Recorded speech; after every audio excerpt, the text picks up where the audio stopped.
तो दोस्तों, इंडिया में हर साल लाखों करोड़ों बच्चे कॉलेजेस में एडमिशन लेते हैं, पर एक सवाल जो हमेशा से चलता आया है कि आपका फ्यूचर किसके हाथ में है या आपका फ्यूचर किसके कंट्रोल में है, गवर्नमेंट यूनिवर्सिटीज या कोई ऐसी इंडिपेंडेंट बॉडी जिसके एक डिसीजन पे पूरा एजुकेशन सिस्टम हिल जाता है। तो आज हम बात करेंगे यूजीसी लॉ की। ये सिर्फ एक एक्ट ही नहीं है, ये कंट्रोवर्सीज, प्रोटेस्ट एंड बहुत सारे पॉलिटिकल मुद्दों की एक कहानी है पूरी। तो वेलकम टू आवर चैनल इन्फ्रो सक्वियर्स। मैं आपका दोस्त संकल्प। आज हम बात करेंगे यूजीसी पे। इस वीडियो में बने रहें अगर आपको यूजीसी के बारे में हर जानकारी पानी हो। तो यूजीसी क्या है?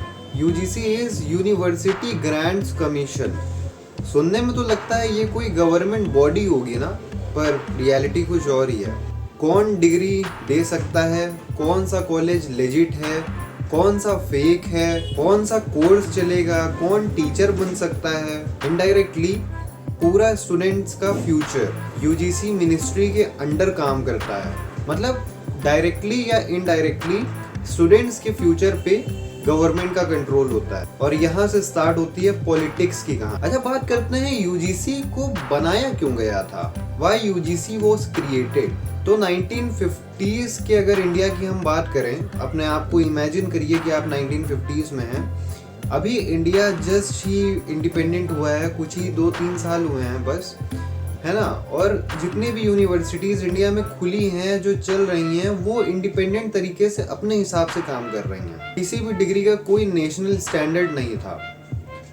बहुत सारी फेक यूनिवर्सिटीज भी खुल रही थी जो कि डिग्री लेजिटमेट नहीं देती थी। जो रिच स्टेट्स थे, जहाँ पे हाई इकोनॉमी थी, वहाँ पे एजुकेशन बहुत ज़्यादा थी, बहुत मतलब उनको बेनिफिट मिल रहा था एजुकेशन से। और अगर इसके अगेंस्ट में बात करें तो जो स्टेट्स थे जहाँ पे इकोनॉमी डाउन थी, वहाँ पे एजुकेशन नहीं प्रोवाइड करी जा पा रही थी। तो 1956 में आके गवर्नमेंट को लगा कि we need some control over the educational institutes of the our country, है ना। तो 1956 में गवर्नमेंट ने एक एक्ट लाया जो कि था यूजीसी एक्ट। के ऑफिशियल रीजन जो बताए गए, जो कि लॉ और एक्ट में थे, वो थे क्वालिटी ऑफ एजुकेशन के लिए, एक डिग्री के स्टैंडर्ड्स हों उसके लिए, एंड एजुकेशन में फंडिंग प्रोवाइड करी जा सके गवर्नमेंट के साइड से। इसलिए ये यूजीसी एक्ट को लाया गया था। पर इसका अनऑफिशियल रियलिटी जो थी वो थी सेंट्रल पावर। यूजीसी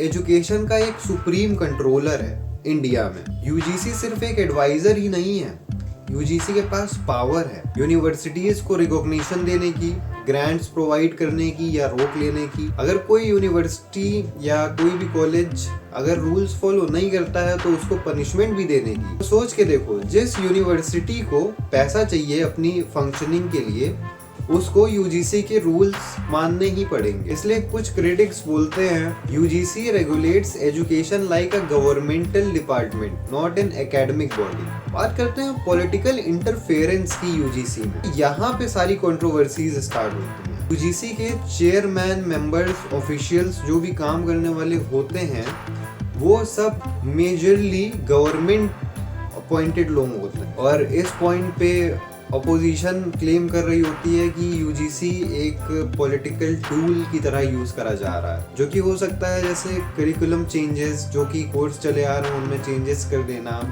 है ना, हिस्ट्री वगैरह में थोड़े से चेंजेस कर देना, जैसा कि हम लोगों ने देखा कि हुआ भी था, जो कि अच्छी बात है।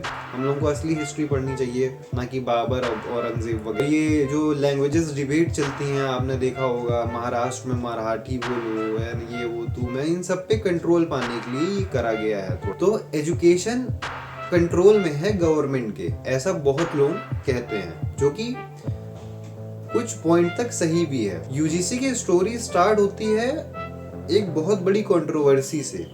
तो ये बात है 2018 में एक बॉम्ब शेल न्यूज की। तो government plan to replace UGC with HECI। इसका फुल फॉर्म था higher education commission of India.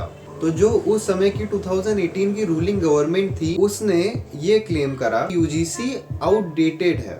इस यूजीसी में बहुत सारा ब्यूरोक्रेसी है और इनोवेशन बहुत कम हुई जा रही है यूजीसी की वजह से। बट स्टूडेंट्स एंड बहुत सारी यूनिवर्सिटीज़ ने इसका अपोज करा।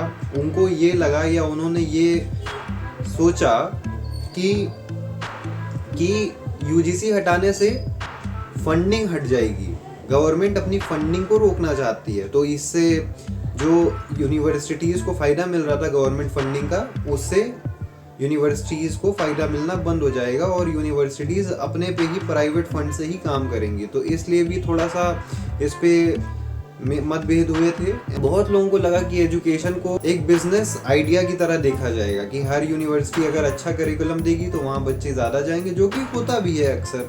जिस यूनिवर्सिटी का नाम अच्छा होता है, जहाँ पे पढ़ाई अच्छी होती है, जहाँ करिकुलम अच्छा होता है, वहाँ बच्चे जाते ही हैं। और जो इसके रिजल्ट्स थे वो नेशन वाइड थोड़े से प्रोटेस्ट हुए थे उस समय, बहुत हाईलाइट नहीं हुए थे, लेकिन उन प्रोटेस्ट को मद्देनज़र रखते हुए उस चीज़ को हटा दिया गया था उस समय की रूलिंग गवर्नमेंट से और वापस से यूजीसी को ही कंटिन्यू रखा गया। यूजीसी के खिलाफ प्रोटेस्ट कोई बहुत नई बात नहीं है। मेजर पॉलिसीज लाइक फी हाई कर देना थोड़ी सी एंड डिफरेंट तरह की फंडिंग इधर उधर से रोकना या फंडिंग के लिए कुछ चीज़ों का और रूल्स बनाना, तो इन सब के खिलाफ अक्सर ही यूनिवर्सिटीज़ प्रोटेस्ट करती रही हैं। दिल्ली, जेएनयू, डीयू, बहुत सारी सेंट्रल यूनिवर्सिटीज़ में भी प्रोटेस्ट हुए हैं जो कि बहुत हाईलाइट नहीं हुए थे, पर उन प्रोटेस्ट को चलते चलते वो धीरे धीरे दब गए एंड उसको जो लोग प्रोटेस्ट कर रहे थे उनकी बात मान ली गई। तो 2018 में स्टूडेंट्स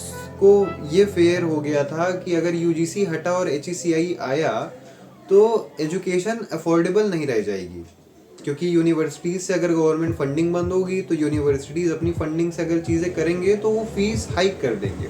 तो स्टूडेंट्स का ये डर था, इसलिए उस समय प्रोटेस्ट हुए थे। तो आपने देखा कि ऐसी चीज़ें यूजीसी के साथ होती चली आई हैं, कभी ना कभी थोड़े बहुत छोटे छोटे देश भर में प्रोटेस्ट उनके खिलाफ हुए हैं कुछ ना कुछ रीजंस की वजह से। पर अचानक से यूजीसी के न्यू रूल आए 2026 में। तो यूजीसी के जो न्यू रूल्स आए उसमें यूजीसी ने कुछ अलग ही काम करा, या कह सकते हैं गवर्नमेंट ने काम करा, क्योंकि यूजीसी एक तरह से इनडायरेक्टली गवर्नमेंट से ही चलाई जाती है, तो गवर्नमेंट का ही पूरा कंट्रोल यूजीसी पे रहता है। तो एक तरह से गवर्नमेंट ने ही ये काम करा। अचानक से एक रूल आ गया जो कि ये कहता है कि जो भी कॉलेजेस या यूनिवर्सिटीज़ हैं वहाँ पे हमें एक इक्वालिटी मेंटेन करनी पड़ेगी, जो कि अपर कास्ट के लोग हैं, जनरल लोग हैं and OBC, SC and ST लोग हैं, उनके बीच में एक इक्वालिटी मेंटेन होनी चाहिए। तो जैसे जो लोग कॉलेजेस में बुली करे जाते थे या बहुत से लोग कास्टिज्म पे बुली करे जाते थे या अपने एससी एसटी होने की वजह से बुली करे जाते थे, उस वजह से गवर्नमेंट ने एक ऐसा यूजीसी में लॉ इंक्लूड कर दिया कि कोई भी बच्चा, अगर जनरल का बच्चा, इस पे ध्यान दिएगा आप कि सिर्फ ये बात सिर्फ जनरल के बच्चे के लिए है और कोई नहीं।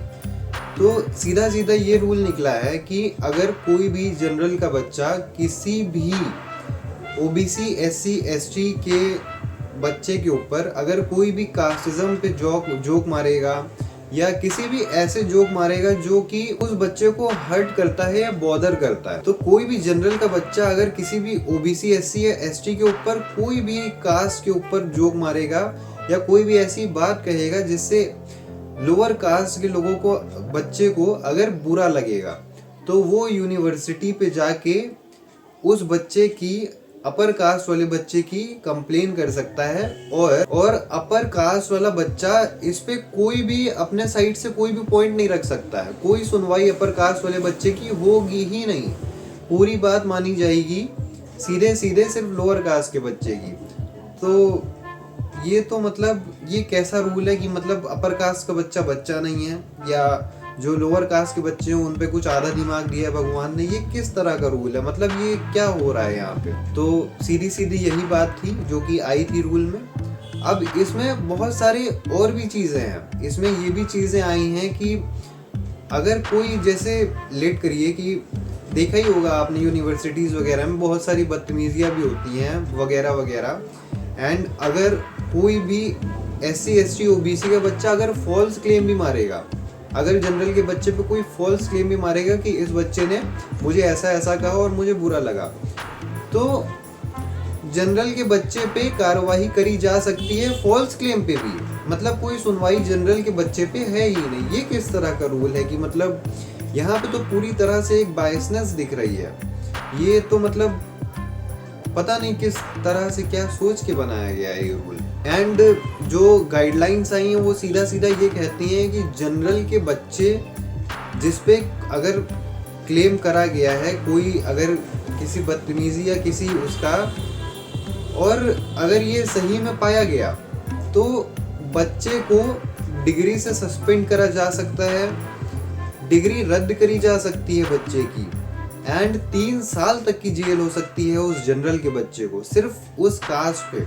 और ये चीज़ अगर आप उल्टी करके देखेंगे, अगर इसको इन्वर्स करेंगे तो कोई कार्रवाई नहीं होगी। तो ये किस तरह का रूल है। बहुत सारे मैं कुछ क्लिप्स डालूंगा जहाँ पे आप देखेंगे कि जो पंडित्स हैं जो कॉलेजेस में पढ़ते हैं, उन बच्चों पे बहुत सारे लोअर कास्ट के लोगों ने भी बहुत सारे दीवार पे लिखा है, बहुत सारा मतलब अब्यूज करा जाता है हायर कास्ट के बच्चों को भी।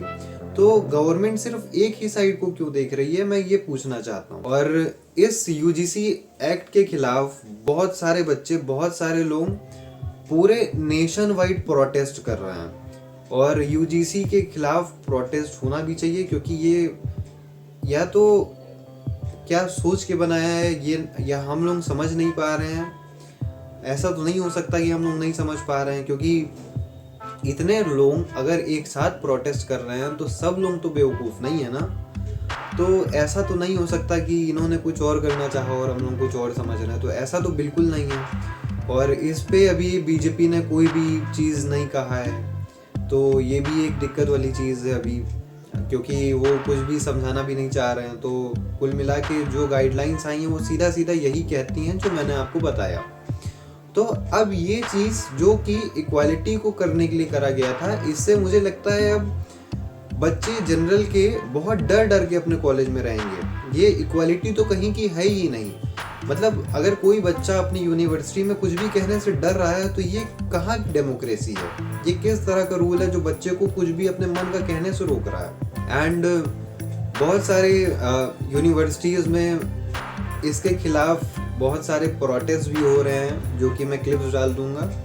एंड इसमें प्रोटेस्ट होना भी चाहिए, बहुत सही है प्रोटेस्ट करना इसके खिलाफ। कि आपको मैंने पूरा गाइडलाइन समझा दी है। UGC में अचानक से ऐसा क्या हुआ 2026 में जो कि बहुत सारे नेशन वाइड प्रोटेस्ट स्टार्ट हो गए, मैंने ये भी आपको समझा दिया।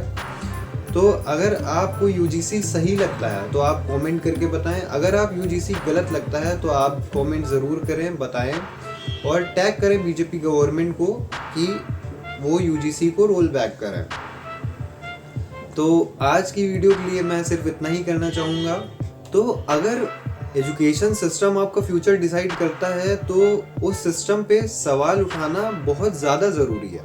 अगर आपको ऐसे real political point of view के वीडियोस चाहिए तो वीडियो को लाइक करें, सब्सक्राइब करें चैनल को, एंड कमेंट ज़रूर करें कि आपको ये वीडियो कैसा लगा और आप UGC के सपोर्ट में हैं या अगेंस्ट में हैं। मिलता हूँ आपसे ऐसे ही किसी और नेक्स्ट वीडियो में, तब तक के लिए गुड बाय, जय हिंद, जय भारत।